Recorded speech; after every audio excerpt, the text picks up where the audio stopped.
1907માં BAPS Swaminarayan સંસ્થાની સ્થાપના થયા બાદ બ્રહ્મ સ્વરૂપ શાસ્ત્રીજી મહારાજ, બ્રહ્મ સ્વરૂપ યોગીજી મહારાજ અને બ્રહ્મ સ્વરૂપ પ્રમુખ સ્વામી મહારાજના સાનિધ્યમાં આ સત્સંગ કાર્યકરો દ્વારા સેવાની પ્રવૃત્તિઓ સતત ગતિમાન હતી જ.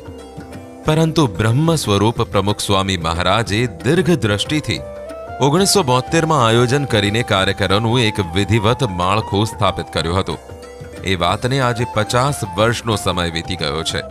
બ્રહ્મ સ્વરૂપ પ્રમુખ સ્વામી મહારાજ અને મહંત સ્વામી મહારાજના પ્રચંડ પુરુષાર્થથી BAPS સંસ્થાના લાખો સ્વયંસેવકો અને 1 લાખથી વધુ રજિસ્ટર્ડ કાર્યકરોનું એક વૈશ્વિક વૃંદ તૈયાર થયું છે.